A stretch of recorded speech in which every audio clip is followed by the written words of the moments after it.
Insinyur Nesyandri Kahar yang akan memberikan materinya terkait dengan bagaimana menyusun sistem manajemen mutu suatu LSP. Lebih detailnya, Pak Nesyandri, kami silahkan. Baik, terima kasih Pak Gedeon. Ibu dan Bapak, suara saya bisa didengar barangkali? Oke. Ya, oke. Selamat pagi. Selamat pagi Ibu dan Bapak. Kita bicara tentang sistem manajemen mutu LSP. Izinkan saya untuk sharing. Ya, barangkali sudah terlihat Ibu dan Bapak? Ya, sudah. Sudah, Pak. Ya, oke. Tadi sudah diperkenalkan, nama saya Nesyandri Kahar, panggil saja Pak Nes barangkali Ibu dan Bapak. Di sini kita bicara tentang sistem manajemen mutu LSP. Dari kata sistem manajemen mutu ini terdiri dari tiga kata, ya, mutu, manajemen, sistem. Apa sih mutu? Mutu ya kualitas, Bapak, Ibu, dan Bapak. Manajemen ya mengelola, terus kemudian sistem. Nah, sistem adalah suatu kumpulan dari komponen-komponen. Nah, jadi sistem manajemen mutu sebenarnya adalah kumpulan dari komponen-komponen dalam rangka mengelola mutu. Gitu. Terus mutu apa? Ya mutu LSP di sini. Ya mutu ini, sistem manajemen mutu ini banyak. Kalau di industri kita mengenal sistem manajemen mutu industri, kita mengenal ISO 9001. Barangkali beberapa perguruan tinggi juga sudah menerapkan ISO 9001. Tapi kalau untuk LSP ini sistem manajemen mutunya itu sesuai dengan peraturan BNSP 201. Ibu dan Bapak, kita lihat dari pengertian yang saya sampaikan tadi secara kalimat, mungkin kita bisa lihat di sini, sistem manajemen mutu, seterusnya kita singkat dengan SMM saja, adalah kumpulan proses, dokumen, sumber daya, dan sistem pemantauan untuk apa? Yang mengarahkan pekerjaan atau misi suatu organisasi berkenaan dengan mutu produk dan jasanya. Nah, jadi ini secara umum, jadi itulah kumpulan dari proses, dokumen, sumber daya, dan sistem pemantauan yang mengarahkan pekerjaan misi suatu organisasi berkenaan dengan mutu produk dan jasa. Jadi kalau sistem manajemen mutu LSP, ya tentu untuk mengarahkan pekerjaan atau misi LSP berkenaan dengan jasa, ya produk dan jasa. Jasanya apa? Jasa sertifikasi gitu. Oke, Ibu dan Bapak, kalau begitu apa sih sistem manajemen mutu LSP itu? Dokumen berisi kebijakan mutu, sistem mutu, dan pelaksanaannya dalam organisasi. Nah ini tunduk kepada pedoman BNSP 201. Nah, terus kemudian dokumen merupakan pusat pengendali yang menetapkan kebijakan dan prinsip-prinsip dasar fungsi LSP dan memberikan ikatan koordinasi dengan prosedur operasi, sumber informasi, dan data. Nah, dokumen kerja yang menerangkan kebenaran pengoperasian LSP untuk digunakan oleh manajemen dan staf. Nah, jadi setiap langkah, setiap kegiatan yang dilakukan oleh LSP itu tidak boleh sembarang dilakukan, harus tunduk begitu kepada aturan-aturan yang sudah dibuat. Nah, kenapa aturan-aturan ini tunduk kepada pedoman BNSP 201? Karena sebenarnya yang punya otoritas tentang sertifikasi profesi ini di Indonesia ini adalah Badan Nasional Sertifikasi Profesi sesuai dengan Undang-Undang 13 tahun 2003 dan turunannya PP Peraturan Pemerintah Nomor 23 tahun 2004 yang sudah diganti dengan PP 10 tahun 2018. Di mana di dalam PP tersebut disebutkan bahwa dalam rangka pelaksanaan sertifikasi oleh BNSP ini, maka BNSP boleh memberikan sebagian kewenangannya itu kepada LSP. Nah, jadi LSP ini adalah orang kepercayaannya si BNSP. Nah, orang kepercayaan BNSP, nah dalam rangka LSP diberi kepercayaan oleh BNSP, maka LSP itu harus tunduk kepada aturan-aturan yang dibuat oleh si BNSP ini gitu. Di mana aturan-aturannya itu di sini dalam terkait dengan mutu ini itu ada di pedoman BNSP 201 tahun yang terakhir itu tahun 2014. Bisa kita lihat di sini Ibu dan Bapak. Nah, ini dia peraturan BNSP nomor 1 BNSP garis miring 3 2014. Nah, ini kita lebih kenal dengan pedoman BNSP 201. Nah, gini Pak. Ya, ini pedoman 201 tentang persyaratan umum lembaga sertifikasi profesi. Nah, ini disebutkan di sini, ada di sini. Ini daftar isinya bisa Ibu Bapak lihat nanti, ini bisa di Pak Gede juga, Pak Gedeon udah punya LSP. UPN sudah punya, ini bisa di-share Pak. Nah, disebutkan di sini macam-macamnya. Nah, di antaranya kita lihat ini di klausul 4 misalnya. Klausul 4 disebutkan di sini ini klausul 4, persyaratan untuk LSP. Nah, apa persyaratannya? Legalitas lembaga, bla bla bla bla. Terus ini LSP harus merupakan badan hukum, bagian dari suatu badan hukum atau badan usaha yang legal, sehingga dapat secara legal mempertanggungjawabkan kegiatan sertifikasinya dan seterusnya itu. Nah, jadi LSP itu pertama-tama disyaratkan oleh BNSP, kalau mau diberi kepercayaan oleh si LSP harus berupa badan hukum atau bagian dari suatu badan hukum. Nah, kalau LSP UPN itu bagian dari badan hukum. Apa badan hukumnya? Ya UPN gitu loh. Kalau universitas lain, kalau dia swasta ya ada ada akte notaris pendirian yayasan universitas itu. Jadi nanti didirikan LSP, maka dia merupakan bagian dari badan hukum itu. Nah, maka untuk pendirian LSP di perguruan tinggi cukup ditandatangani oleh si SK-nya, cukup ditandatangani oleh si rektornya. Nah, ini banyak ini kata-kata harus semuanya ini. Ya, nah ini. LSP harus mendokumentasikan. LSP harus menjamin ketidakberpihakan dan seterusnya. Ini kalau kita baca ini harus semua ini. Nah, ada yang harus, ada yang tidak boleh nih. Nah, di sini Ibu dan Bapak kita bisa lihat LSP tidak boleh nih. Ya, LSP tidak boleh. Ya, di sini tidak boleh membatasi bla bla bla bla dan seterusnya. Ini LSP harus. Nah, kalau kita baca seterusnya akan kita ketemulah kata-kata harus, kata-kata tidak boleh. Ya, dan seterusnya itu. Nah, jadi inilah Ibu dan Bapak kita dalam rangka mendirikan LSP itu, sistem manajemen mutunya itu ya harus tunduk kepada pedoman BNSP ini. Nah, terus kemudian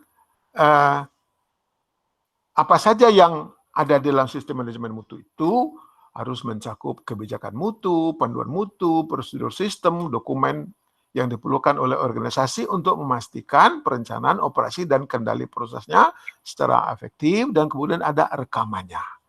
Ya. Terus kemudian panduan mutu harus berisi visi misi, kebijakan dan sasaran mutu, organigram serta tanggung jawab wewenang dan utama, prosedur sistem, prosedur operasi, rincian penerapan, uraian dan interaksi antara proses-proses, hal-hal lain yang dianggap perlu, ya, dan seterusnya. Nah, jadi untuk apa itu sistem manajemen mutu itu? Bahwa dia berfungsi menjadi acuan dalam penerapan dan pengembangan sistem mutu, sistem kualitas di LSP itu. Kemudian menumbuhkan kepercayaan pelanggan terhadap konsistensi mutu hasil ujinya, menjadi pedoman dalam penyediaan bahan, menghindarkan pengertian ganda dan tumpang tindih. Nah, terus kemudian kita lihat struktur dokumen sistem manajemen mutu itu seperti apa. Ada 4 level. Pertama kita sebut panduan mutu, kedua prosedur mutu, Kemudian dokumen penunjangnya ada instruksi kerja, checklist, gambar kerja, juknis, dan seterusnya ini. Nah, terus kemudian ini rekaman. Nah, jadi apa maknanya di sini? Bahwa sistem manajemen mutu, panduan mutu yang sesuai dengan pedoman BNSP 201 tadi, itu kan ada sekian klausul. Ya, kita lihat tadi ada klausul klausul 11, 21, 41, 42 dan seterusnya itu loh. Ini maaf, ini kok ini apa maknanya hubungan antara panduan mutu prosedur mutu? Kita lihat di sini. Ini piramida ini maknanya di sini satu klausul di dalam panduan mutu itu mungkin membutuhkan beberapa prosedur.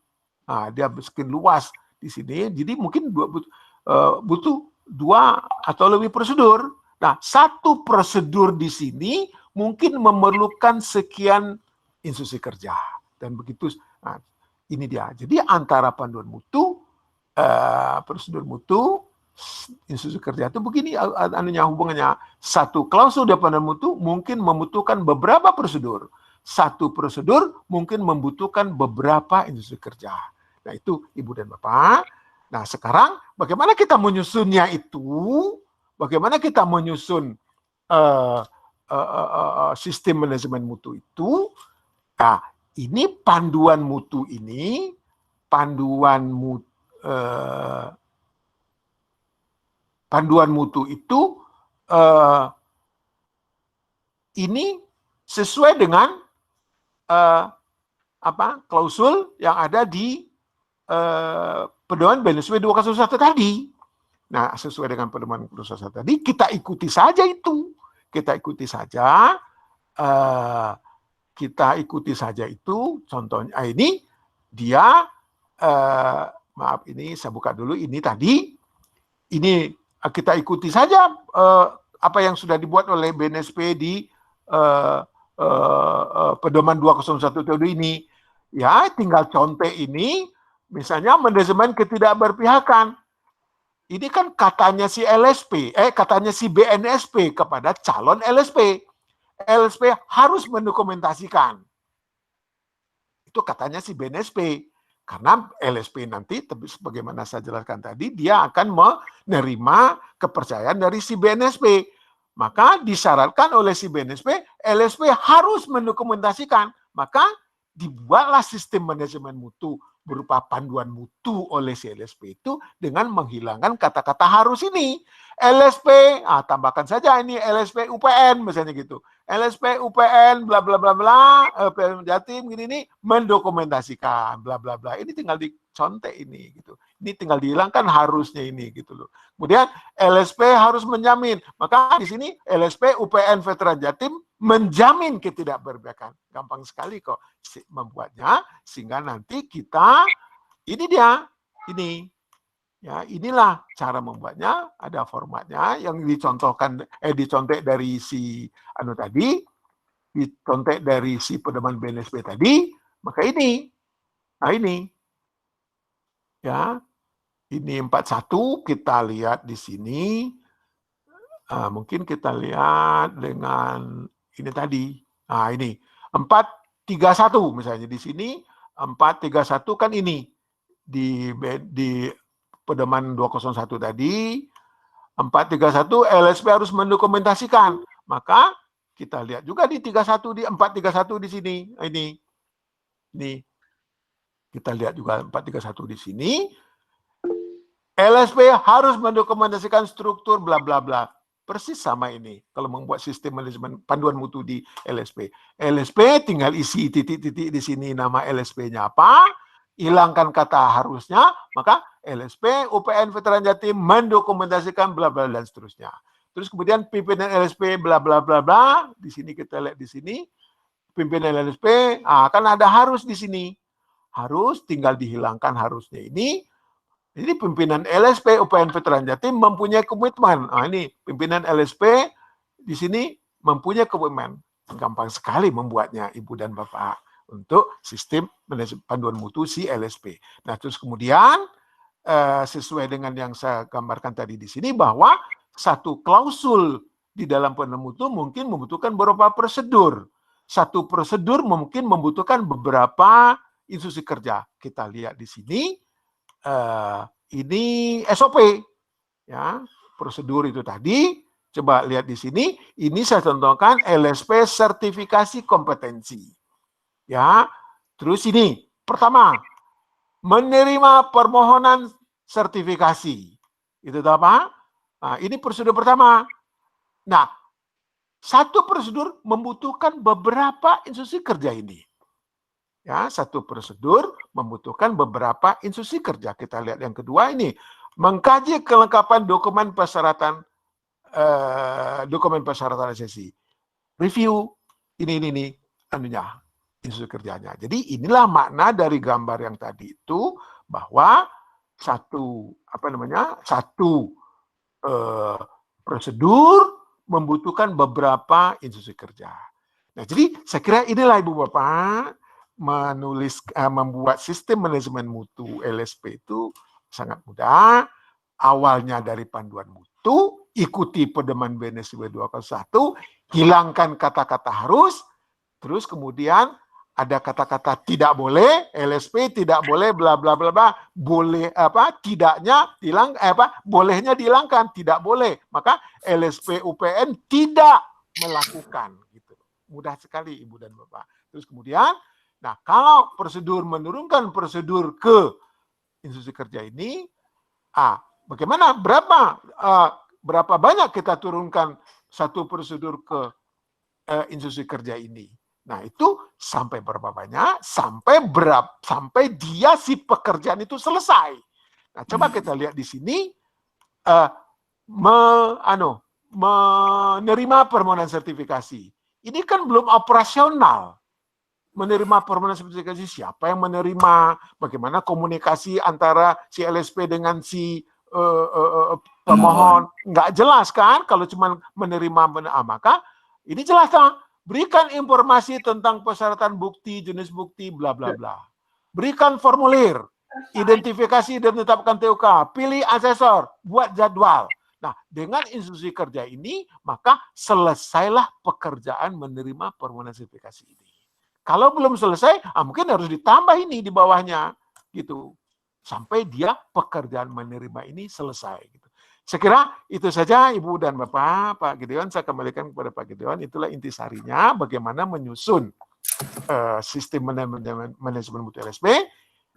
Ininya, pokoknya gunakan pedoman BNSP 201, bikin itu panduan mutu dengan mengikuti kalimat dari 201 tadi, hilangkan kata harus, hilangkan kata boleh, gitu. Terus kemudian dari panduan mutu, anukan ke prosedur turunkan ke instruksi kerja.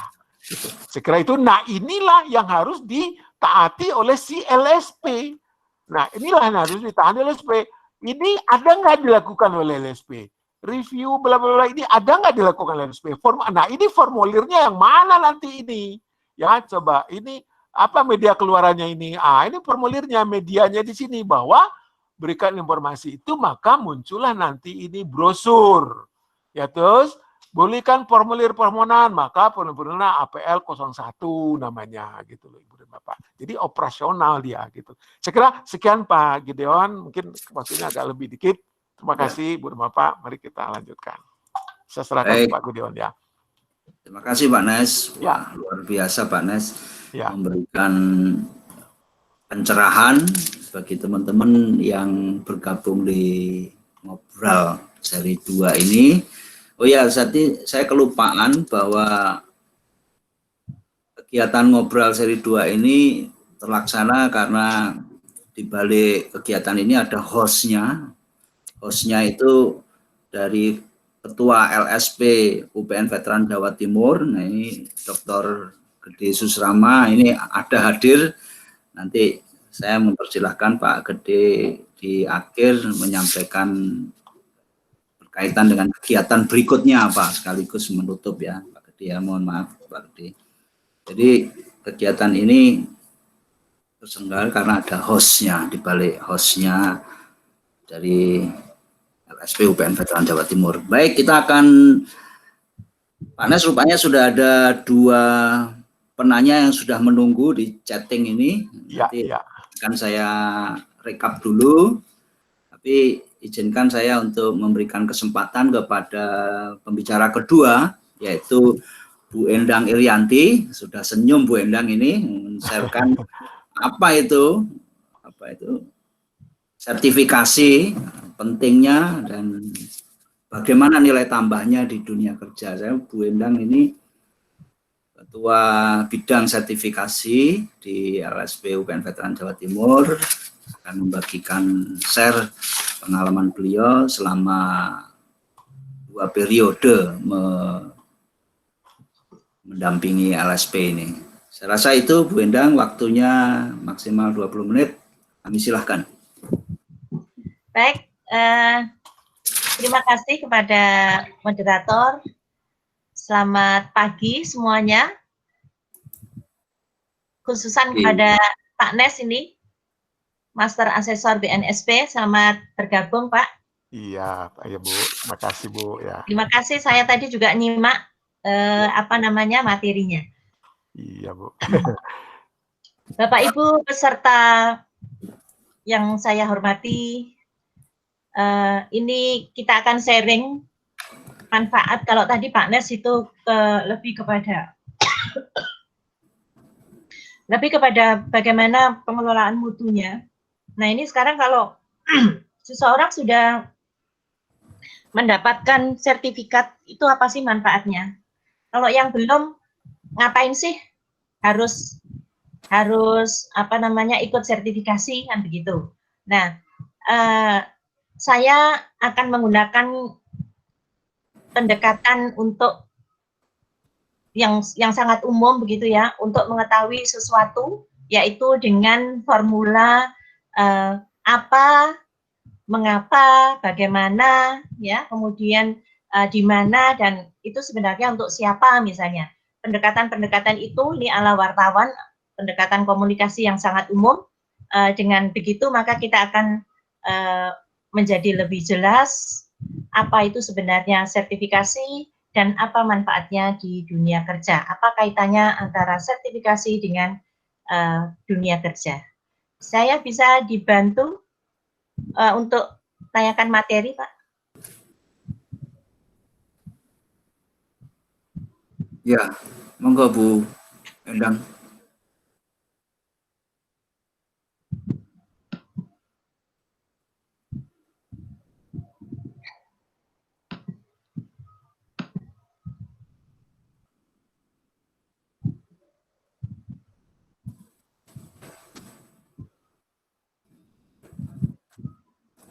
Sudah masuk, Pak, slide-nya? Belum. Sebentar. Halo, Pak Gede. Sebentar, tunggu masuk proses.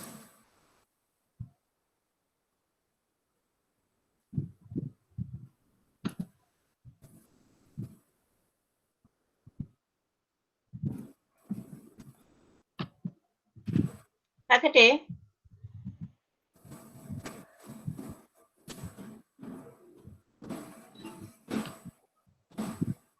Halo, Pak Gede. Ya. Sebentar Bu, sebentar. Materinya di mana ya?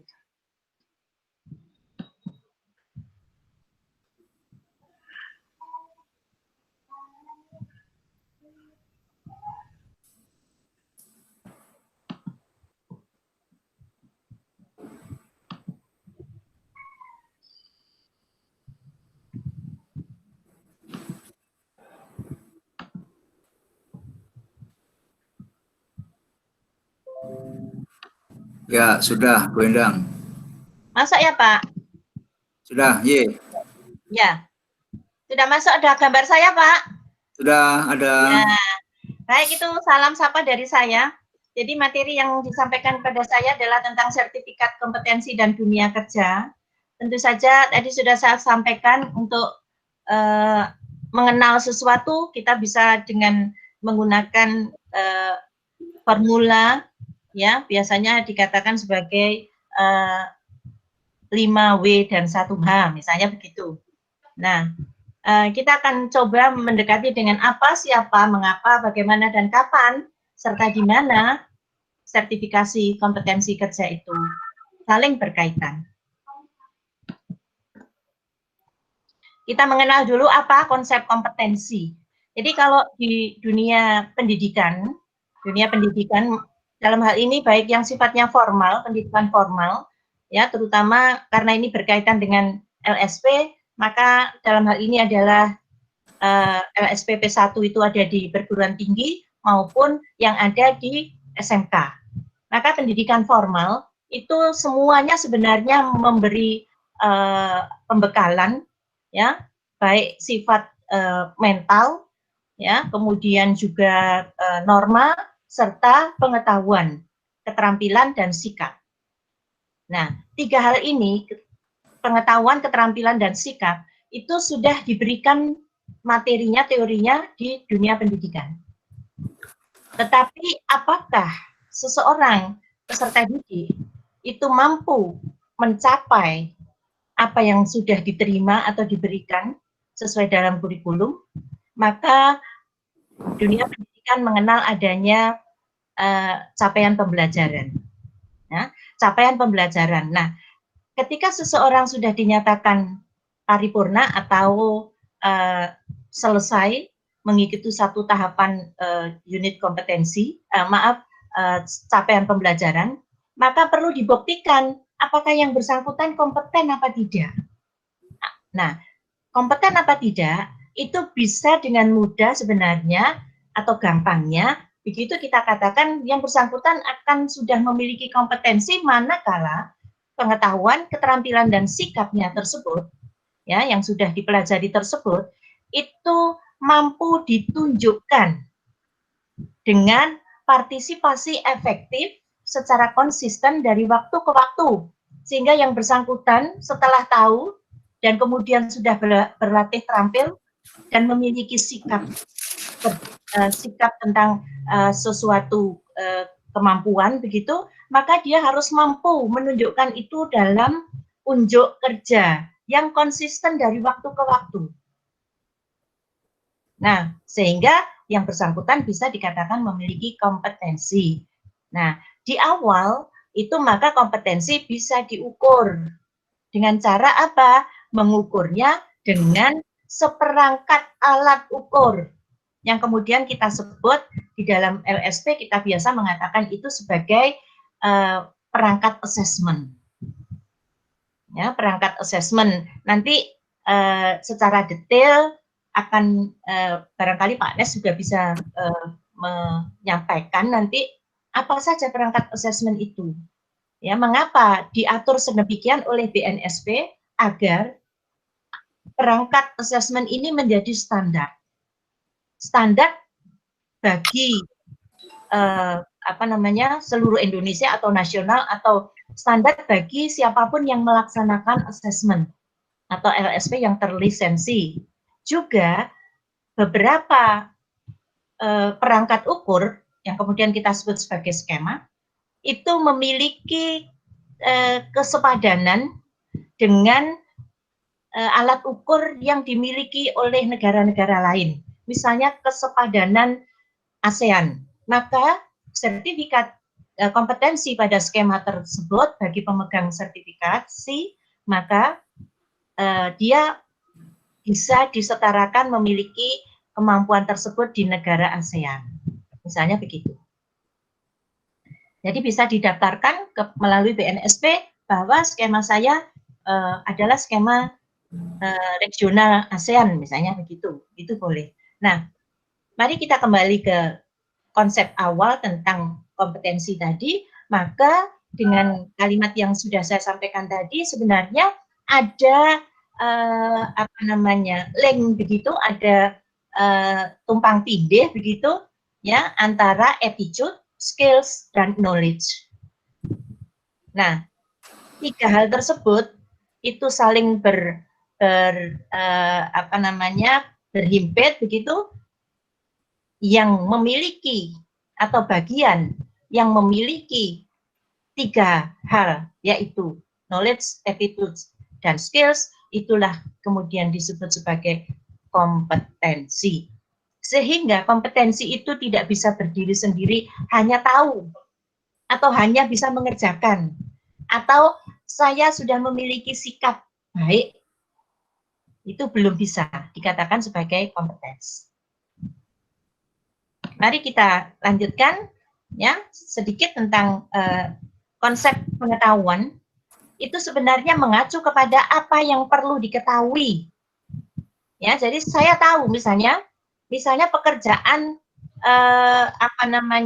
mengelas, pekerjaan mengelas. Nah, itu maka seorang yang kompeten itu harus tahu secara teoritik kalau mau mengelas bahan A dan bahan B, ini bisa enggak mereka nantinya akan nyambung?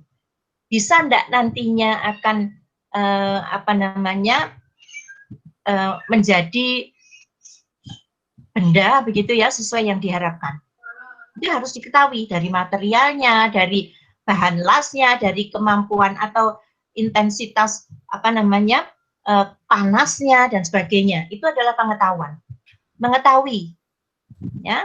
Nah, kemudian setelah itu maka seorang yang kompeten dia juga terampil, ya. Jadi tidak cuma tahu, tapi bisa merubah pengetahuan tersebut di dalam situasi kerja.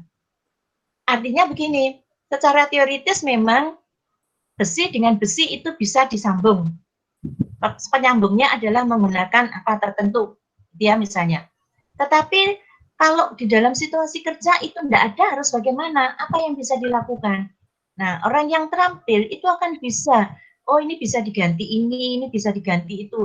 Ibaratnya, misalnya dalam sebuah rencana itu ada plan A, plan B, plan C misalnya, maka orang yang terampil itu akan bisa menggunakan kapan plan A itu akan berhasil dan kapan harus berubah ke plan B dan sebagainya. Itu adalah terampil atau keterampilan. Nah, kemudian yang terakhir adalah sikap. Sikap ini adalah alasan, ya. Kalau tadi pengetahuan itu apa yang perlu diketahui, keterampilan adalah situasi di mana seseorang mampu merubah, ya, kondisi menjadi tujuan yang diinginkan dalam pengetahuan tadi. Dan kemudian sikap itu adalah alasan mengapa keterampilan tertentu itu dilakukan dengan cara tertentu. Misalnya hanya masalah, nah ini kan sekarang lagi tren ya, tapi ya mungkin 2-3 bulan yang lalu misalnya tentang kita ngopi-ngopi bareng di kafe misalnya. Nah itu seorang barista, itu dia selain tahu kopi itu yang mana, gula yang mana, air mendidihnya harus berapa derajat, dan kalau berapa derajat itu maka ciri-cirinya apa, kan begitu. Itu maka dia juga harus mampu memiliki sikap, ya, keterampilan yang dilakukan dengan cara tertentu. Ngopi-ngopi di kafe itu kan sebenarnya kalau kopi itu ya sama aja dibuat di rumah. Tapi kalau di kafe itu kan kopi yang di rumah itu taruhlah misalnya kita bisa membuat dengan harga mulai dari 3.000, 5.000 begitu sudah jadi, ya 2 cangkir kopi misalnya. Tetapi kalau di kafe-kafe itu kan berapa? 25, 50.000 misalnya. Seperti itu. Nah, dari 5.000 ke 25 sampai ke 50.000 itu kan tentu saja ada sesuatu yang perlu, yang pantas dibayarkan oleh apa yang kongko di warung itu, dan ikhlas memberikan itu karena apalah ada sesuatu keterampilan, ya. Bagaimana kopi itu dibuat, bagaimana cara menuang, bagaimana dan dengan senyuman menyajikan dan sebagainya, semuanya itu adalah sikap. Nah, seseorang yang kompeten itu bisa memadukan antara pengetahuan, keterampilan, dan sikap dalam bekerja, sehingga hasilnya itu maksimal sesuai dengan tuntutan kerjanya.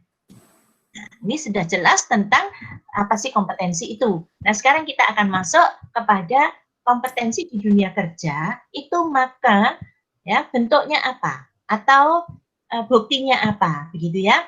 Nah, tadi saya katakan kompetensi ini biasanya adalah mengukur hasil pendidikan, ya, dalam formal maupun yang non formal.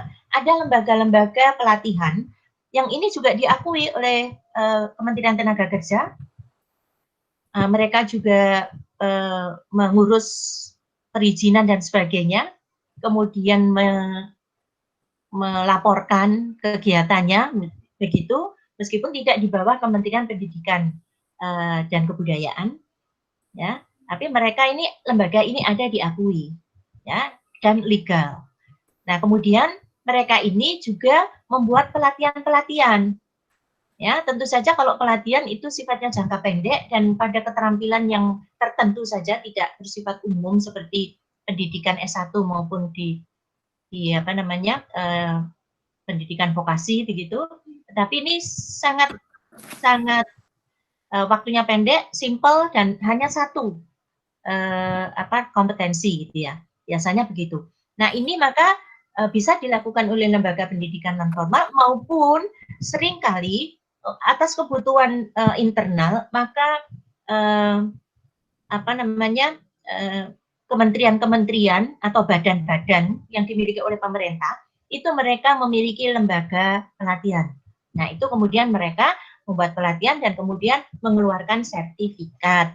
Nah, sertifikatnya itu contohnya adalah seperti ini mohon maaf ya, ini saya ambil di Google ya, karena sudah dipublish gitu ya, saya mengambil untuk kepentingan pendidikan ya, karena kita ini sedang belajar sekarang ini, maka ini untuk kepentingan pendidikan, maka saya ambil sebagai contoh. Ini maaf yang satu belum di-blur. Nah, ini sertifikat kompetensi kerja ya. Ini mereka menyandingkan antara yang foto yang ada fotonya jelas itu ya, ini dari bentar. Ya. Ini kemudian menyandingkan antara KAN dan BNSP. Nah, ini untuk kegiatan ini bersertifikat dari suatu atau sebuah kementerian. Nah, ini juga begitu, yang di satunya lagi ini Kementerian Tenaga Kerja misalnya memberikan sertifikat bla bla bla dan seterusnya. Ya. Nah, kemudian yang berikutnya ini adalah yang umum dan tentu saja Bapak Ibu tahu dan mungkin sudah memiliki beberapa sertifikat keahlian-keahlian itu gitu ya. Banyak sekali, terutama misalnya di bidang-bidang teknis, kemudian di bidang SDM misalnya itu ada pelatihan dan sekaligus mengeluarkan sertifikat. Tetapi itu bukan yang dimaksud sebagai sertifikat kompetensi dari BNSP. Nah, kalau sertifikat kompetensi dari BNSP itu seperti ini. Ya. Ini ini yang lama. Ya, ini yang lama. Nah, kemudian yang baru, versi baru BNSP itu seperti ini. Dua-duanya sama-sama masih berlaku sepanjang tahun pengeluarannya itu masih berlaku.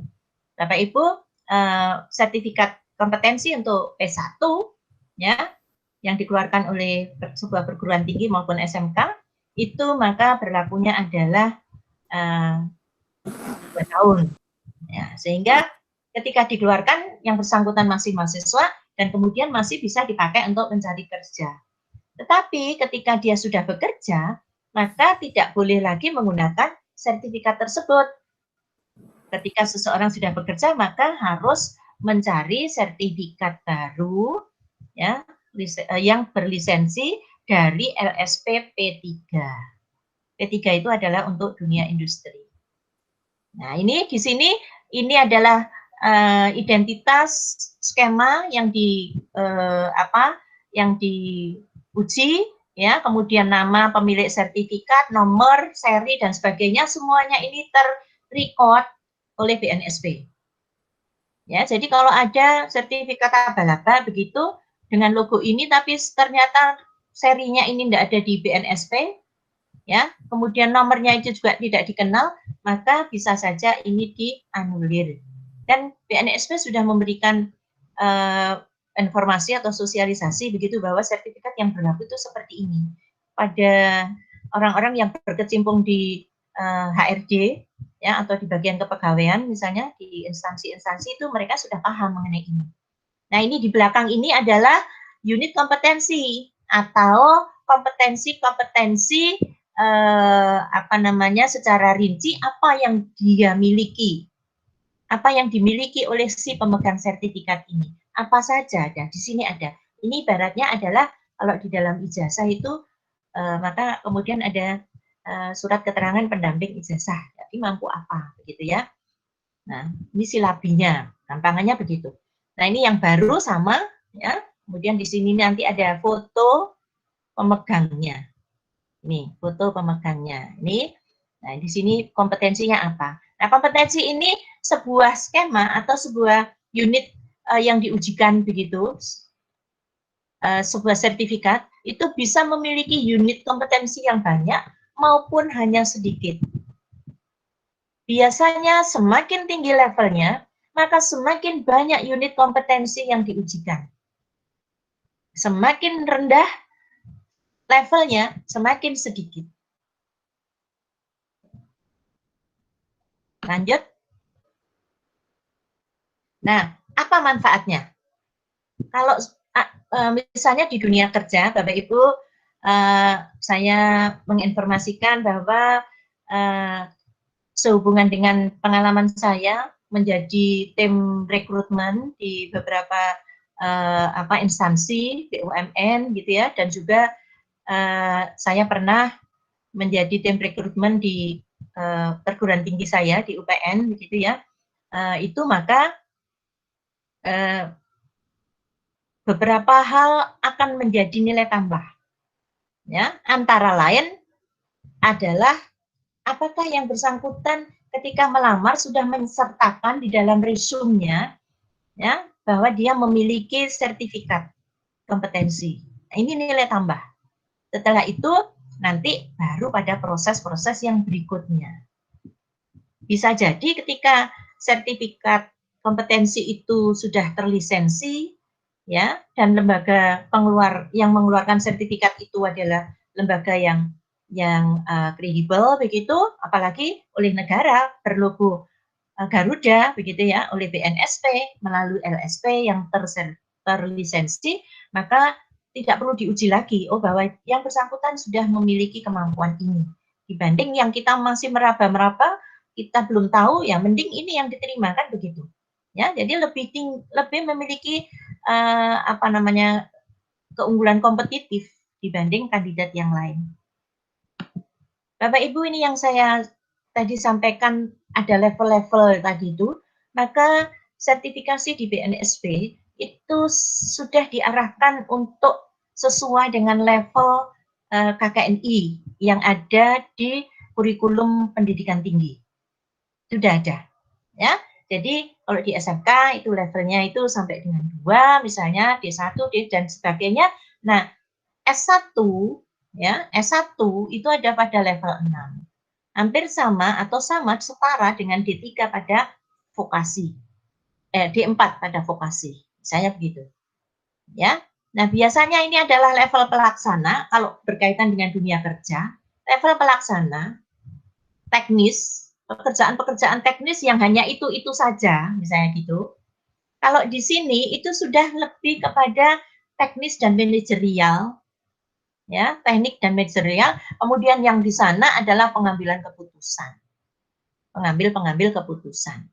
Nah, tentu saja sertifikat ketika itu masih pada level awal, misalnya muda atau junior, biasanya level begitu, atau misalnya level 3, level 4, itu sama dengan level-level ini.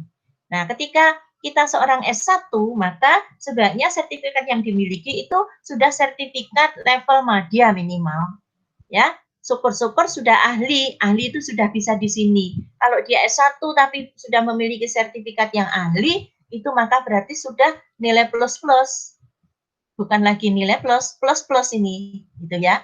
Nah, kemudian biasanya sih S1 yang dia les-les lagi di luar dan sebagainya, ikut ini, ikut itu, kemudian dia mengajukan diri untuk disertifikasi atau di assessment. Waktunya 1 menit lagi, Bu. Ya, Pak. Nah, ini tadi saya katakan, ini adalah dunia kerja, ini dunia pendidikan. Ya, yang tadi SKKNI, kalau dunia pendidikan itu KKNI, kalau yang di dunia kerja, di sertifikasi itu SKKNI, standar ya, standar kualifikasi nasional. Nah ini Pak, ya ini tadi yang teknik tadi yang di bawah itu ini sifatnya teknis. Nah kemudian ini sudah lebih ke supervisor, manajer muda dan sebagainya. Nah ini sudah manajer top management di sini. Ya, terus ini saya kira ilustrasi saja, ya. Sertifikat kompeten. Nah, kalau yang sudah kompeten diberi salam, diberi ucapan gitu ya. Nah, kemudian siapa dan mengapa? Ini pemilik sertifikat. Ya, itu adalah siswa, mahasiswa, peserta sertifikasi, karyawan atau pekerja. Ini masih bisa mengajukan diri untuk memiliki sertifikat untuk dilakukan assessment. Kemudian pemberi sertifikat ya pada level nasional itu adalah BNSP. Tapi BNSP memiliki kepanjangan tangan begitu di mana-mana, yaitu adalah LSP yang berlisensi. LSP berlisensi ini memiliki kewenangan yang dimiliki oleh BNSP untuk melakukan assessment dengan supervisi dan juga pengawasan ketat dari BNSP yang tadi disampaikan Pak Nes, harus ini, seperti itu. Ya, atau sertifikat lembaga sertifikasi kementerian atau badan yang ini dikeluarkan sendiri oleh kementerian, biasanya dipakai sendiri untuk kementerian tersebut, ya, atau lembaga pelatihan umum. Waktunya habis, Bu. Waktunya habis, Pak. Nanti kita lanjut. Barangkali Bapak Ibu ini ada sekedar pemantik saja. Kita akan bisa berdiskusi pada waktu diskusi. Ya, oke. Nah ini prosesnya. Nah ini prosesnya 1 menit lagi Pak. Tadi sudah sedikit disampaikan Pak Nes ya prosesnya supaya sertifikat yang dikeluarkan itu benar-benar bermutu begitu, maka BNSP mengajukan SOP begitu, mensyaratkan SOP yaitu ada pra-assessment, ada assessment dan kemudian baru hasil. Di mana di sini ada peran aktif antara calon asesi atau orang yang ingin disertifikasi dan juga dari lembaga sertifikasi serta penerbit sertifikat ya yang dalam hal ini adalah BNSP melalui LSP terlisensi. Nah, kemudian kalau kita ngomong manajerial secara manajerial pengelolaan SDM, maka sertifikasi ya atau pemilik sertifikat tertentu itu maka di mana pentingnya, yaitu pertama pada saat ada seleksi dan rekrutmen dia akan punya nilai tambah. Pada saat ada pendidikan dan pelatihan, kalau dia sudah punya maka tidak usah ikut pendidikan pelatihannya, langsung bisa sudah menunjukkan sertifikatnya. Nah kemudian di dalam sistem perencanaan karir semuanya ini manajemen kinerja, semuanya ini akan bisa mampu ditunjukkan oleh pemegang sertifikat dan akan menjadi yang terpilih dalam perencanaan karir untuk dinaikkan setingkat lebih tinggi dan sebagainya. Saya kira itu, mohon maaf, menambah waktu sedikit, saya kembalikan kepada Pak Gideon. Baik, terima kasih Bu Endang. Ya, saya rasa bagus sekali materi yang disampaikan oleh dua narasumber kita hari ini. Ada beberapa hal yang tadi menjadi tekanan, menjadi kata kunci, baik dari pembicara pertama dan pembicara kedua, bahwa sertifikasi bagi pengguna itu sangat penting karena memberikan bekal untuk mereka bisa diterima di dunia kerja. Tentu tadi disampaikan oleh Bu Endang akan berbeda yang tidak bersertifikasi kompetensi dengan yang bersertifikasi kompetensi. Nah, sekarang tinggal meyakinkan saja lembaga yang memiliki sertifikasi profesi itu bisa nggak mewadahi atau memberikan jaminan bahwa sertifikasi yang dikeluarkan itu akan memberikan dampak nilai tambah bagi pemegang sertifikat kompetensi. Tentu saja tadi juga disampaikan oleh Pak Nes, betapa pentingnya sebuah LSP di suatu perguruan tinggi, suatu lembaga itu harus menjaminkan dirinya atau sesuai dengan sistem manajemen mutu. Nah, ini dari peserta, Bapak Ibu sekalian, Bapak Ibu narasumber, ada pertanyaan ini. Yang pertama ini ada dari Ibu Rita Normalia.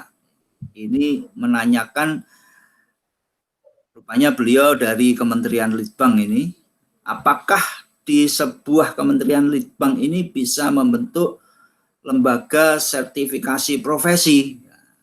Ini monggo nanti dua narasumber bisa memberikan pandangannya, pendapatannya. Terus kemudian yang kedua, ini ada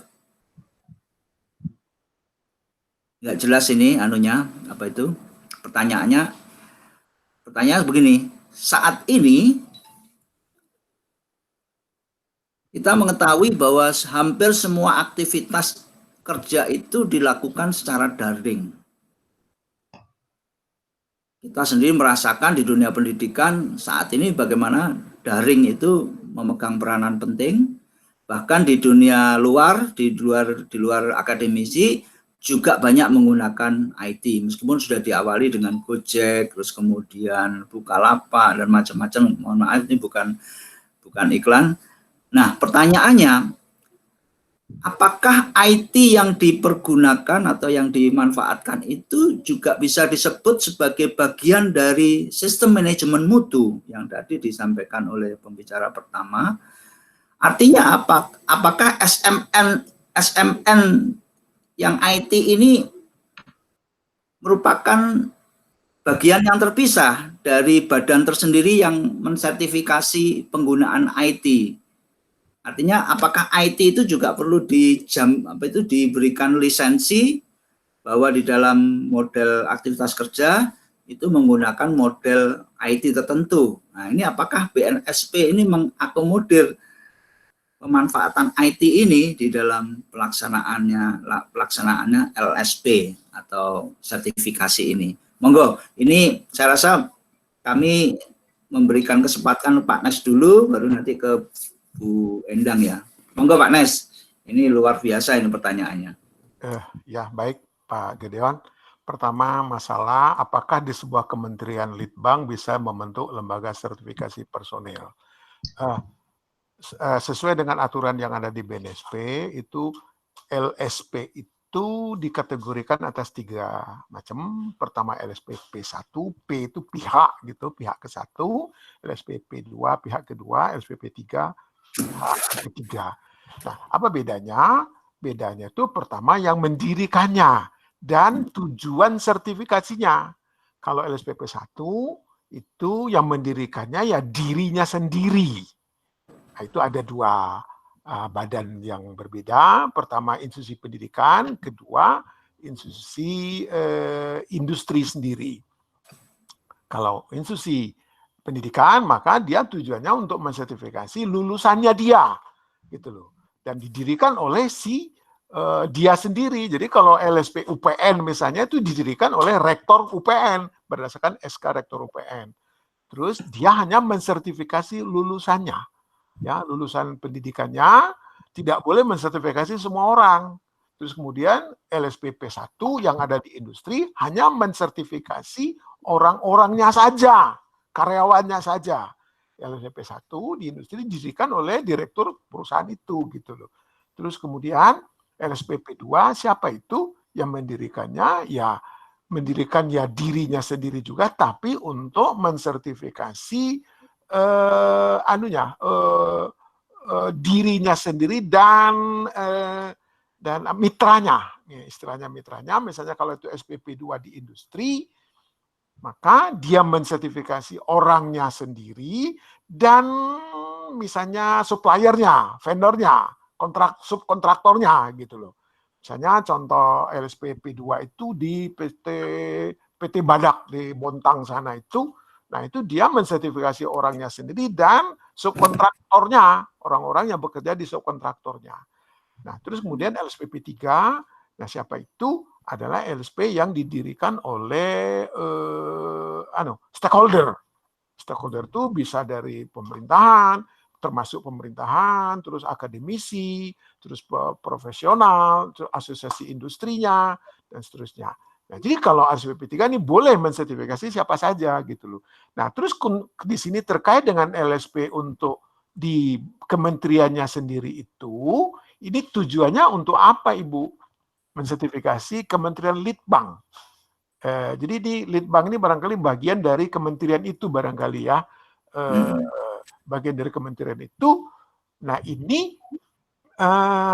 boleh Bu ini, tapi ini statusnya kalau nggak salah ini LSPP 2. Saya nggak tahu ini Ibu dari Litbang mana. Contohnya itu kalau dari Kementerian Kehutanan dan Lingkungan Hidup, KLH itu LHK ya, Lingkungan Hidup dan Kehutanan ya, itu di Bogor itu ada itu LSPP 2 yang di situ ada diklatnya kementerian itu, di Litbangnya juga di situ ada. Jadi mungkin untuk lebih jelasnya Ibu bisa pelajari cara-cara penilaian LSP dan kemudian tetapkan tujuannya untuk apa gitu, mensertifikasi siapa begitu loh. Saya kira itu jawab siapa Pak Gideon gitu loh Pak ya. Ya, yang terkait dengan IT tadi gimana Pak? Ya, IT itu kan sebenarnya suatu media atau Pak. Ya kita biasanya medianya kita bertemu di kelas seperti sekarang ini kita menggunakan Zoom ini kan medianya. Nah, jadi barangkali yang perlu disertifikasi di situ sebenarnya adalah orang-orang yang menggunakan IT itu barangkali gitu loh Pak.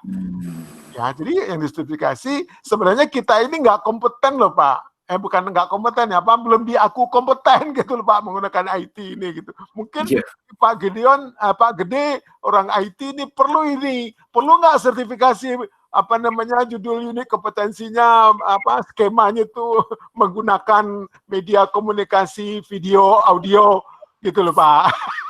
Iya. Ya, kita nggak ada kompeten loh Pak ini Pak. Apa buktinya kita kompeten? Mungkin Pak Gede bisa tambahkan nanti ini gitu loh. Sekian dari saya Pak Gedeon gitu Pak. Ya. Pak Gede ada komentar. Yang backgroundnya IT.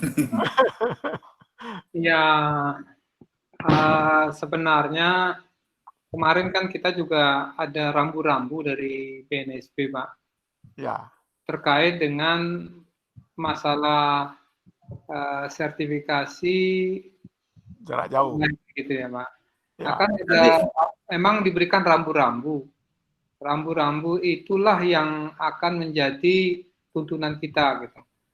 Dipersilakan menggunakan IT asalkan IT-nya disampaikan dulu ya. Ya, IT-nya disampaikan dulu, diuji coba terlebih dahulu. Nah, apakah benar-benar nanti yang kompeten, benar kompeten seperti tatap muka biasa gitu istilahnya. Nah, akan tetapi untuk proses daripada menuju ke sana, kami juga sudah membuat sistemnya. Nah, di mana nanti insya Allah nanti di akhir bulan ini kita akan launching Pak Nes. Ya Pak. Kita akan mengundang beberapa teman-teman dari LSP, dari BNSP, dari ini kita undang. Nah, bukan berarti kita bergaya gitu, bukan. Artinya apakah sistem yang kami buat ini sudah memenuhi unsur bisa dikatakan unsur-unsur yang memenuhi kriteria asesmen secara tatap muka biasa atau bagaimana itu Pak. Ya mungkin itu tambahan saya Pak. Ya Pak. Baik. Dari pandangan Pak Gede sebagai orang yang ahli IT, memang kita menghadapi kendala ketika kemarin kena pandemi, semua pelaksanaan sertifikasi kompetensi kita mendapatkan hibah PSKK itu mundur semua akibat karena tatap muka sudah tidak diperkenankan, berarti harus pakai daring, sementara kita daringnya juga terkendala oleh suatu SOP yang diminta oleh BNSP untuk disampaikan lebih dulu, baru nanti kemudian memberikan izin untuk dilakukan secara daring itu. Pak Gideon, mungkin ada sedikit tambahan dari saya, Pak. Tadi pertanyaan tadi belum terjawab. Tadi itu terkait bagaimana kaitannya dengan sistem manajemen mutu, begitu kali tadi, Pak ya. Betul. Jadi begini, Pak. Izinkan saya sharing ya, Pak. Ya. Pak Gede, terkait dengan asesmen jarak jauh itu, nah itu terkait dengan sistem manajemen mutu, Pak. Itu Pak, bahwa silakan Pak Gideon, Bu Endang, Pak Gede itu lihat bagaimana SOP sertifikasi Bapak di LSP UPN, misalnya gitu Pak. Nah ini saya tayangkan, kelihatan Pak SOP sertifikasi kompetensi ini Pak, kelihatan Pak? Iya, sudah kelihatan. Nah coba pertama ini menerima permohonan sertifikasi itu Pak, itu Pak, terus mengkaji dan kelengkapan dokumen persyaratan. Terus di sini menyelenggarakan asesmen kompetensi, Pak. Nah, kalau Bapak jarak jauh, ini harus dirubah, Pak, SOP-nya, Pak. Siapkan sumber daya asesmen. Apa sumber daya asesmen itu apa? Termasuk undang peserta asesmen. Undang dengan apa, Pak? Melalui apa di sini, Pak? Ini harus ditambah ini melalui video conference misalnya gitu, Pak. Apa Zoom atau apa gitu loh Pak, gitu misalnya Pak. Itu kaitannya dengan sistem manajemen mutu Pak, gitu loh Pak, gitu kan Pak. Oh, masuk di sini ya? Masuk di sini. Kalau Bapak tidak masukkan di SOP ini, berarti Bapak melanggar SOP yang sudah Bapak buat. Jadi berarti harus ada revisi SOP. Ini yang diminta oleh BNSP Pak sebenarnya. Bagaimana SOP-nya, bagaimana prosedurnya yang Bapak lakukan untuk asesmen jarak jauh itu gitu loh Pak. Ini dituangkan di sini Pak. Oke Pak, Pak Gideon sekian Pak. Makasih Pak. Ya. Berarti diperlukan SOP di masa pandemi. Iya Pak. Itu kan SOP asesmen Pak. Ya, betul Pak Nes. Oke Pak. Sekali informasinya karena SOP di dalam pandemi COVID-19 ini. Iya, ini ada SOP revisi itu, Pak. Baik, Bu Endang, monggo memberikan pendapatnya tadi dari Bu Rita terkait dengan tadi IT, penggunaan IT. Silakan. Ya, terima kasih Pak. Saya nyambung dengan yang disampaikan oleh Pak Nes bahwa memang benar. Untuk SOP asesmen jarak jauh, ini BNSP sudah memberi lampu hijau untuk rambu-rambunya. Jadi LSP boleh mengajukan SOP asesmen jarak jauh. Jadi nanti satu skema misalnya itu memiliki 2 SOP.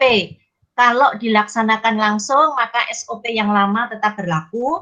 Kalau dilaksanakan jarak jauh, maka SOP jarak jauh itu yang akan berlaku. Nah, tetapi sebenarnya kendala yang sehingga sampai dengan sekarang kami sendiri LSP UPN belum melaksanakan asesmen jarak jauh ini, itu karena meskipun di SOP itu kita bisa menulis misalnya apa yang dilakukan oleh asesor, apa yang harus dilakukan oleh asesi misalnya, itu semua bisa tertulis, tapi bagaimana secara jarak jauh dengan menggunakan fasilitas IT itu kita benar-benar mampu menjaga mutu gitu, karena beda, tentu saja sangat berbeda asesmen langsung dengan asesmen jarak jauh.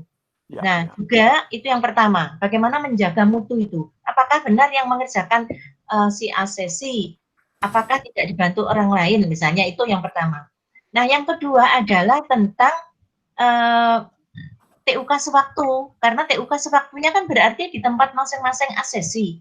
Nah, itu apakah mereka mampu menyediakan sesuai dengan yang kita syaratkan, itu yang seringkali sulit, meskipun dalam SOP jarak jauh itu sebenarnya kita bisa merubah, menyederhanakan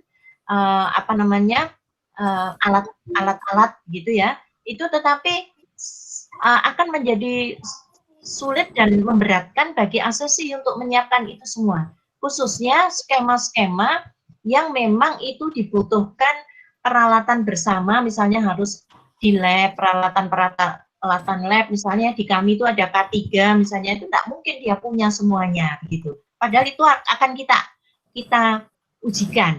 Nah, bagaimana menggunakan, bagaimana sikapnya terhadap bahan kimia ini, bahan kimia itu misalnya. Kalau dia tumpah dan sebagainya itu kan kita akan menguji. Tapi kalau itu dilakukan di rumah itu sulit begitu. Itu untuk kaitannya dengan IT. Kemudian tentang tadi apakah sebuah kementerian itu bisa membentuk badan litbangnya begitu membentuk lembaga sertifikasi, saya kira itu sangat dimungkinkan ya, sepanjang yang lembaga tersebut memang sudah mampu melihat peluang-peluang siapa saja yang akan disertifikasi dan apa kepentingannya. Yang saya tahu misalnya contoh itu KPK itu memiliki lembaga sertifikasi untuk yang berkaitan dengan anti korupsi. Mereka memiliki tiga skema yang ditawarkan, dan itu pesertanya tentu saja dari orang-orang di KPK sendiri supaya mereka terlisensi begitu, memiliki sertifikasi yang terlisensi, ya.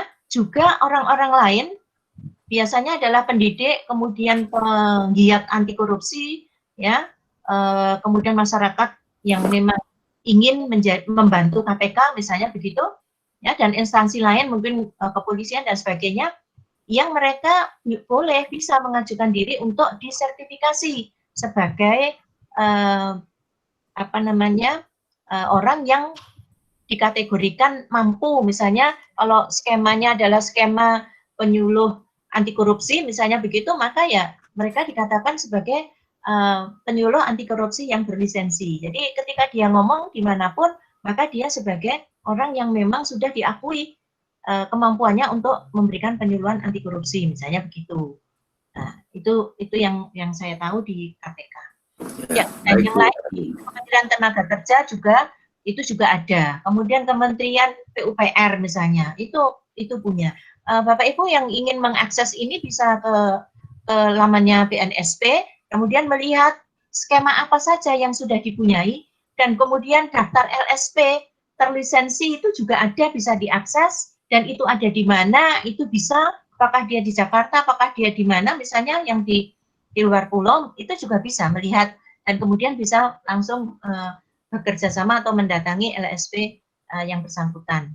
Kalau di perguruan tingginya belum memiliki LSP, jadi bisa mensertifikasikan mahasiswanya, stafnya ke lembaga sertifikasi tersebut. Saya kira begitu, Pak. Ya. Baik, Bu Endang, Pak Nes, ini ya, luar biasa. Masih ada satu pertanyaan ini dari Bapak atau Ibu Saragih ini. Ini di ngobrol bareng secara online ini rupanya memberikan motivasi bagi pemerhati yang join di Zoom meeting ya, meeting Zoom ini. Pertanyaannya begini, Pak, ini rupanya Pak Saragih atau Bu ini, Pak Saragih yang mudah-mudahan betul, ini beliau rupanya sebagai asesor di salah satu LSP. LSP-nya tidak disebutkan oleh beliaunya. Ini ada kegalauan. Apakah kita sebagai asesor ini boleh mengetahui semua SOP yang berlaku di LSP? Ini monggo ini, apakah Pak Saragih ini mau dalam rangka suatu pendirian LSP atau apa? Ini monggo, ini nanti yang menjawab mungkin bisa Pak Nes atau Pak Gede juga bisa memberikan komentar atau pendapatnya, atau mungkin juga Bu Endang yang di bidang sertifikasi. Monggo Pak Nes dulu mungkin ya. Iya, baik Pak Gedeon. Pak Saragih, di dalam panduan sistem manajemen mutu itu diatur segalanya, termasuk tugas dan tanggung jawab. Tugas dan tanggung jawab siapa? Ketua LSP, ketua bidang sertifikasi, ketua bidang manajemen mutu, ketua bidang administrasi keuangan dan semacamnya, sesuai dengan struktur organisasinya itu diatur, termasuk asesor. Apa tugas tanggung jawab asesor? Nah, Bapak fungsinya kalau memang sebagai asesor, ya tentu Bapak harus tahu itu SOP tugas asesor. Apa SOP tugas asesor? SOP tentang asesmen. Bapak harus tahu itu, Bapak harus tanya itu. Kalau tidak, Bapak nanti malah menyalahi aturan asesmen yang ditetapkan oleh si LSP, maka nanti pada saat dievaluasi oleh LSP, maka Bapak bisa disalahkan nanti karena tidak sesuai SOP. Jadi Bapak sebagai orang LSP wajib tahu SOP itu. SOP yang mana? Sesuai dengan fungsinya. Apakah Bapak sebagai asesor? Ya sebagai asesor saja Bapak harus tahu. Terus kemudian, dan hal yang terkait dengan asesor itu. Kalau sebagai ketua bidang sertifikasi, ya semuanya harus tahu tentang sertifikasi itu. Kepala bidang administrasi keuangan, ya harus tahu tentang administrasi keuangan, bagaimana aturannya. Karena sistem manajemen mutu itu kan sebenarnya janji-janji. Janji dari si LSP itu kepada BNSP dalam rangka pelaksanaan sertifikasi itu. Sekira gitu Pak Gideon. Ya, terima kasih Pak Nesa. Ini ya. pencerahan luar biasa. Monggo, mungkin Pak Gede sebagai KLSP UPN Veteran ada pendapat yang mau disampaikan? Kalau saya, monggo aja kita share aja SOP yang ada di LSP. Nah, kami lagi menyediakan juga websitenya, karena dari tahun lalu, dari pimpinan yang lalu belum membuat website. Nah, saat ini sudah bisa diakses websitenya LSP UPN. Nah, itu akan kami lengkapi dengan prosedur itu kita akan online kan semua. Gitu. Jadi tidak menutup kemungkinan sudahlah kita memang begitu harus diketahui oleh asesi maupun oleh asesor. Gitu. Jadi kita tidak menutup-nutupi hal-hal seperti itu. Gitu. Yang itu Pak. Ya, jadi tadi KLSP UPN Veteran Jawa Timur dengan wadah website kita baru mengurus hak paten untuk website LSP UPN Veteran Jawa Timur. Jadi nanti termasuk bagaimana proses sertifikasinya dengan model online website yang kita miliki itu sudah kita patenkan.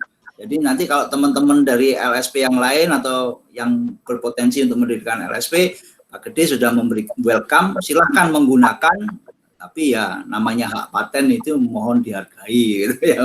Nanti akan ada saatnya di seri ngobrol seri yang ketiga atau keempat, nanti kita akan launchingkan itu, kita akan mengundang Bapak Ibu sekalian yang di internal UPN untuk mengetahui bahwa ini loh kita sistem atau aplikasi software yang dimiliki LSP itu sudah seperti ini. Nanti dengan bedah buku itu Bapak Ibu bisa mengomentari. Nah, sekarang Bu Endang, monggo ada pendapat yang terkait dengan dari sudut pandang bidang sertifikasi. Monggo Bu Endang. Ya, baik. Jadi seperti yang disampaikan Pak Nes bahwa kita harus bekerja secara profesional, begitu ya, bekerja profesional. Kalau kita sebagai asesor, maka hak dan kewajiban asesor itu semuanya diatur dalam SOP, ya, baik. Pada saat kita mengikuti pelatihan ASKOM itu kan kita sudah diberitahu apa saja dokumen yang perlu kita akses ya sebagai asesor. Maka di antaranya itu adalah dokumen tentang SOP bagaimana melakukan asesmen, bagaimana membuat keputusan, bagaimana mendokumentasi proses asesmen itu.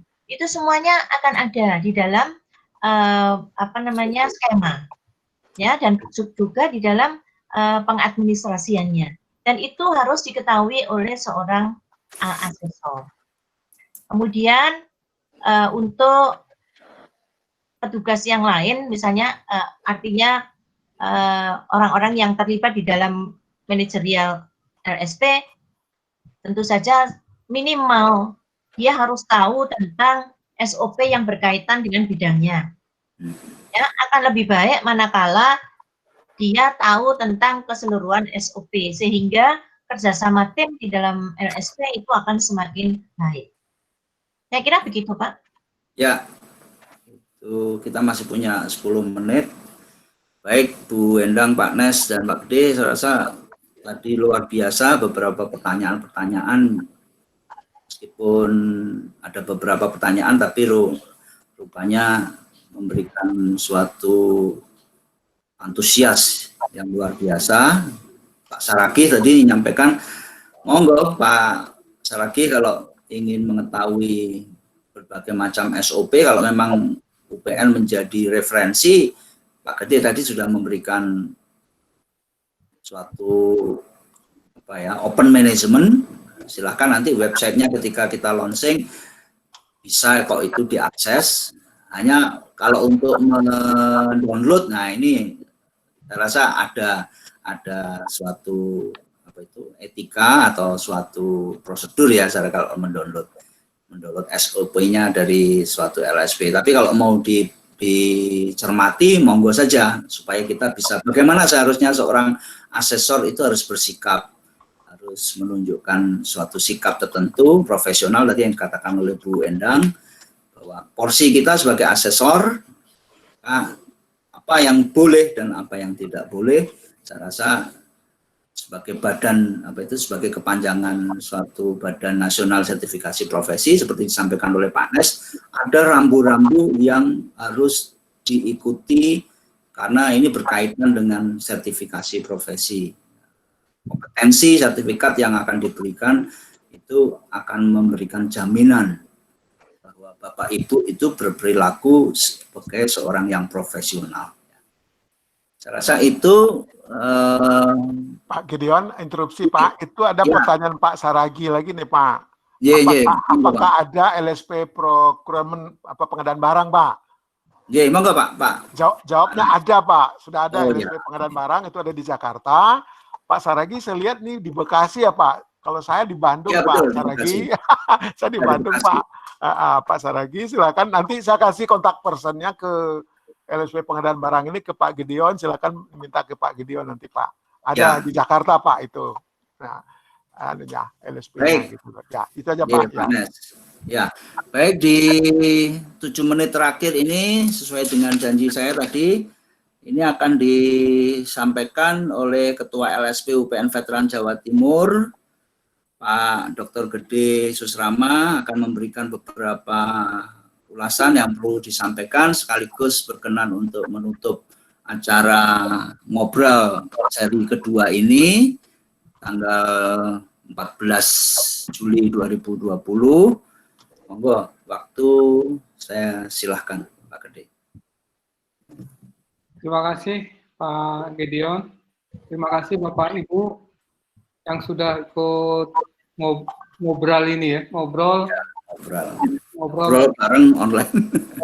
Berarti ini kita kan tinggal cuma ngobrol-ngobrol aja gitu. Ya. Karena jarang sekali saya lihat di webinar-webinar itu yang membahas tentang LSP gitu. Nah, makanya saya punya keinginan, ayo kita bangun LSP ini sebagai lembaga yang bisa menjamin calon tenaga kerja kita itu kompeten gitu. Jadi intinya seperti itu.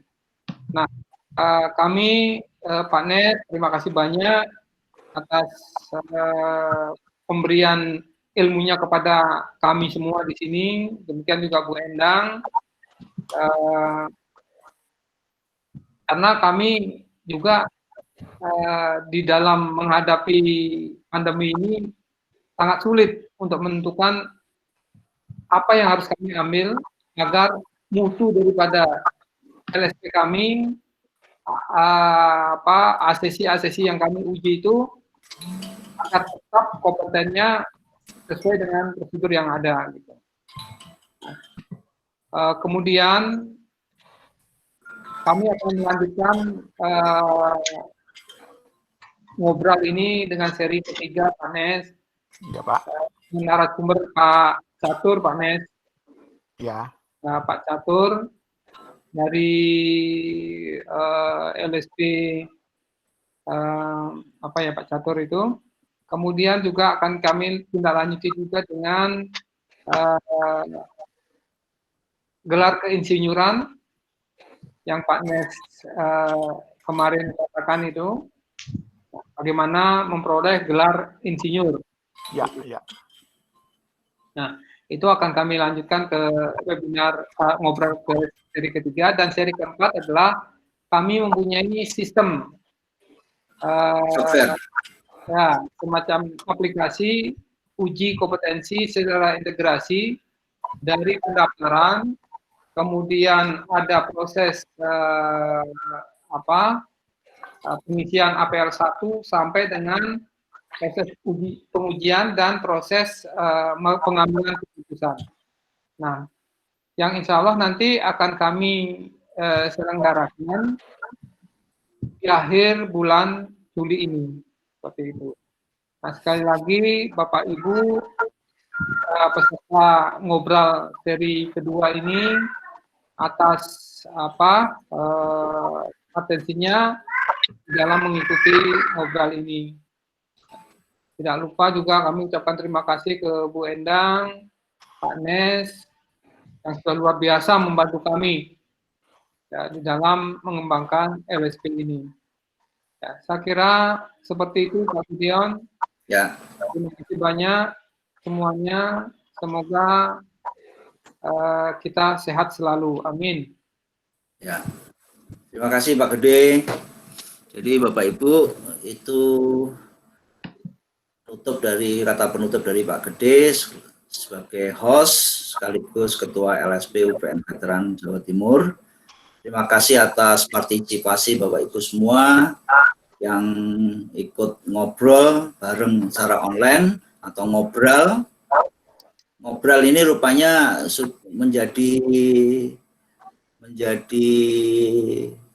apa itu mereknya LSP UPN Veteran Jawa Timur, karena kita tidak berani menggunakan istilah webinar, karena webinar sudah dipatenkan oleh yang memiliki. Jadi, ngobrol ini kita kalau perlu kita patenkan Pak Gede nanti, jadi tidak dipakai oleh lembaga yang lain atau yang lain, karena yang lainnya menggunakan kalimat atau kata-kata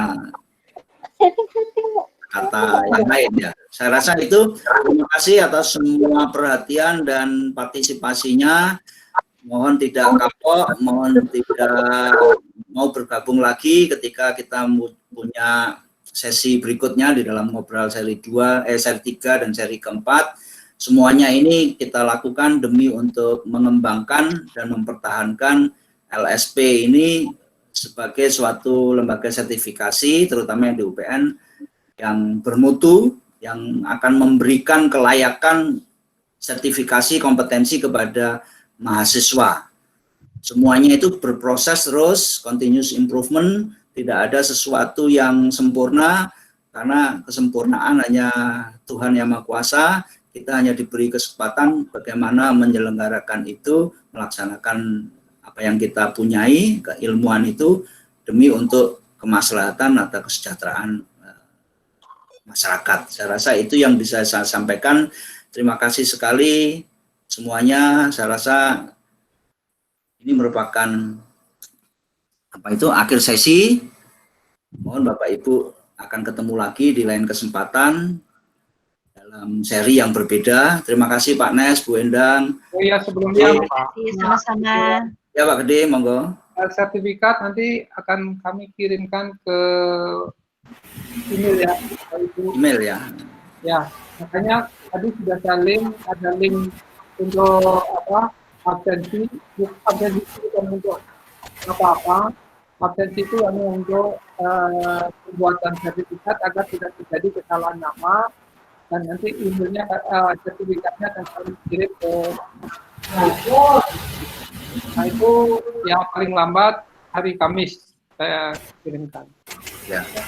Jadi itu tadi penegasan dari Pak Gede. Saya rasa Bapak Ibu bisa mendapatkan materinya, nanti akan Pak Gede atau dari staf administrasi KLSP akan menyampaikan selama Bapak Ibu memberikan nomor Alamat emailnya email. atau nomor handphonenya ya. Alamat email, Kita ya. bisa. Dan ada keinginan dari beberapa peserta tadi yang membentuk grup, nanti akan kita kaji dulu efektivitasnya dan macam-macam dari KLSP yang akan mewadahi. Saya rasa semua materi bisa Bapak Ibu sampaikan, dan termasuk kalau permintaan nomor handphone narasumber nanti akan kita juga. Monggo semua itu dari hostnya, dari Ketua LSP yang akan bisa menindaklanjuti. Saya rasa itu tugas saya sebagai moderator, saya cukupkan. Kembali saya kembalikan kepada host Pak Gede sebagai KLSP sama Bu Enda. Monggo. Terima kasih. Terima kasih Bapak. Sampai ketemu. Oke, terima kasih Ya, banyak. Pak Nes, terima kasih Pak Nes. semuanya. Sama-sama ya. Bu Yayan, Bu Cimul, Salam teman-teman. kompeten, salam Terus kompeten. juga Salam salam kompeten. kompeten. Salam kompeten. Foto dulu nggak? Foto dulu. Hasan, foto dulu. Foto dulu. Hasan, foto dulu Hasan. Salam kompeten. Ini Tolong, Ibu Pak. Bapak dibuka videonya dong, Tolong Ibu Bapak. Videonya dibuka. Videonya Bapak dibuka. Ibu, tolong videonya dibuka.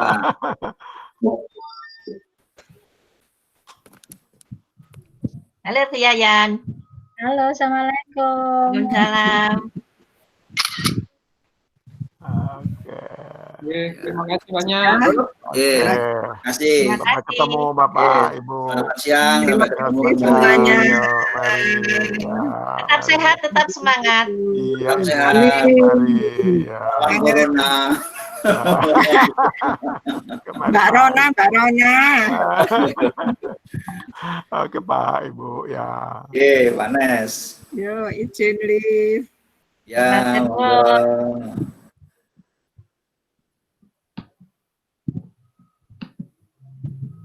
Bu Endang, waktu kita terakhir ya, Ya. sama Hasan.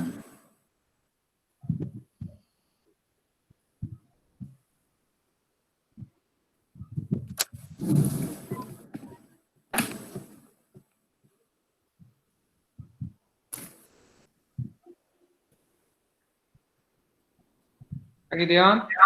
Ya, siap.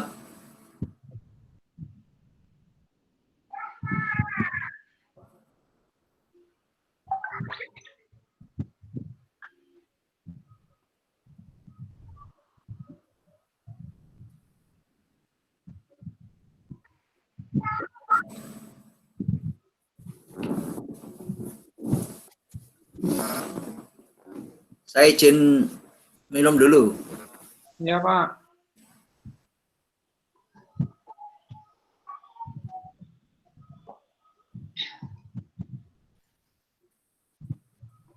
Makasih Pak.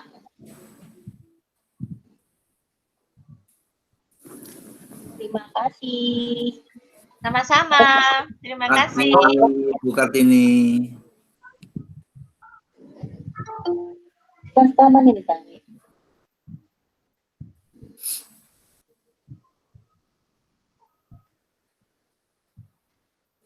Apa ya?